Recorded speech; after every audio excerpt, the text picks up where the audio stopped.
স্তন ক্যান্সার বর্তমানে মহিলাদের মধ্যে সবচেয়ে সাধারণ ক্যান্সারগুলির মধ্যে অন্যতম। তবে প্রত্যাশার কথা হলো, যদি এই রোগ প্রাথমিক পর্যায়ে অর্থাৎ প্রথম দিকে ধরা পড়ে, তবে চিকিৎসার মাধ্যমে সুস্থ হওয়ার সম্ভাবনা প্রায় 90%-এরও বেশি। স্তন ক্যান্সারের বিরুদ্ধে লড়াই করার প্রথম ধাপ হলো আপনার নিজের শরীর সম্পর্কে সচেতন থাকা এবং লক্ষ্যগুলো চিনতে পারা। স্তন ক্যান্সার মানেই সব শেষ এমনটি নয়, বরং এটি একটি দীর্ঘস্থায়ী রোগ যা দ্রুত চিকিৎসা জরুরি। চলুন জেনে নিই স্তন ক্যান্সারের সেই 5টি প্রধান লক্ষণ যা আপনাকে সময় মতো সতর্ক করবে। স্তন ক্যান্সার একটি সাধারণ চাকা দিয়ে শুরু হয়। সাধারণত সেখানে কোনো ধরনের কোনো ব্যথা থাকে না।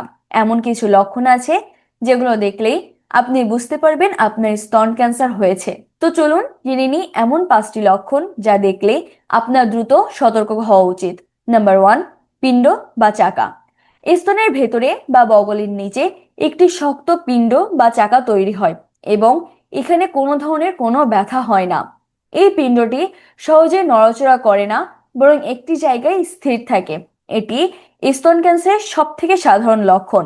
নাম্বার 2, স্তনের আকৃতি বা আকারের পরিবর্তন।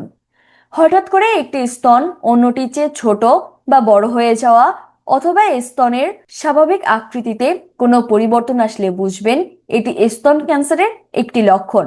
নাম্বার 3, স্তনের ত্বকের পরিবর্তন। স্তনের ত্বক কমলালেবুর খোসার মতো খসখসে বা টোল খাওয়া মনে হয়। ত্বকের ওপর লালচে ভাব, ফুসকুড়ি বা ক্ষত তৈরি হওয়া। নাম্বার 4, স্তনবৃন্তের পরিবর্তন। স্তনবৃন্ত ভেতরের দিকে ডেবে যাওয়া বা স্তনবৃন্তের আশেপাশে চুলকানি, লালচে ভাব বা ক্ষতের সৃষ্টি হওয়া। নাম্বার 5, স্তনবৃন্ত থেকে ক্ষরণ। স্তনবৃন্ত থেকে রক্ত বা রক্ত মিশ্রিত যে কোনো ধরনের তরল বের হয়ে থাকে। এটি একটি মারাত্মক ঝুঁকির লক্ষণ। মনে রাখবেন, স্তন ক্যান্সারের ক্ষেত্রে সময়ই জীবন। স্তনের পরিবর্তন দেখলে অনেকেই লজ্জা বা ভয়ে চেপে যান, যা পরিস্থিতিকে আরো ভয়াবহ করে তোলে। যদি ওপরের যে কোনো একটি লক্ষণ আপনার চোখে পড়ে, তবে এটি সাধারণত সিস্ট হতে পারে, কিন্তু এটিকে উপেক্ষা করা আপনার একদমই উচিত নয়, বরং যত দ্রুত সম্ভব ডাক্তারের কাছে যান। স্তন ক্যান্সারের চিকিৎসা নির্ভর করে ক্যান্সার কতটুকু ছড়িয়েছে, মানে কোন স্টেজে আছে, রোগীর বয়স এবং ক্যান্সারের প্রকারভেদের ওপর। প্রাথমিক পর্যায়ে ধরা পড়লে সুস্থ হওয়ার সম্ভাবনা অনেক বেশি থাকে। সাধারণত ক্যান্সারে আক্রান্ত পিণ্ডটি বা প্রয়োজনে পুরো স্তনটি অপসারণ করা হয়, অথবা ক্যান্সার কোষ ধ্বংস করার জন্য ঔষধ ব্যবহার করা হয়।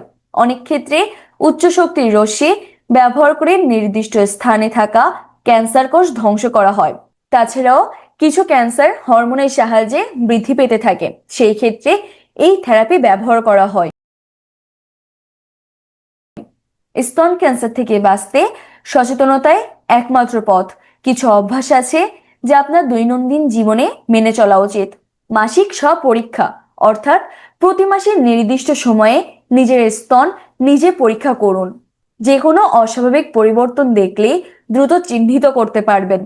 40 বছর বয়সের পর থেকে নিয়মিত ম্যামোগ্রাম পরীক্ষা করানো জরুরি। এটি প্রাথমিক পর্যায়ে ক্যান্সার শনাক্ত করতে সাহায্য করে। এছাড়াও ওজন নিয়ন্ত্রণে রাখা, নিয়মিত ব্যায়াম করা এবং অ্যালকোহল সেবন থেকে বিরত থাকা হার্ট এবং স্তন ক্যান্সারের ঝুঁকি কমায়। স্তন ক্যান্সারের লক্ষণ দেখলে বা সন্দেহ হলে সময় নষ্ট না করে একজন বিশেষজ্ঞ চিকিৎসক বা অ্যানকোলজিস্টের অর্থাৎ ক্যান্সার বিশেষজ্ঞ এর পরামর্শ নেওয়া উচিত। আপনার সচেতনতা এবং দ্রুত পদক্ষেপে আপনাকে একটি সুস্থ, সবল ও বিপদমুক্ত জীবনযাপনে সাহায্য করবে। ধন্যবাদ সবাইকে।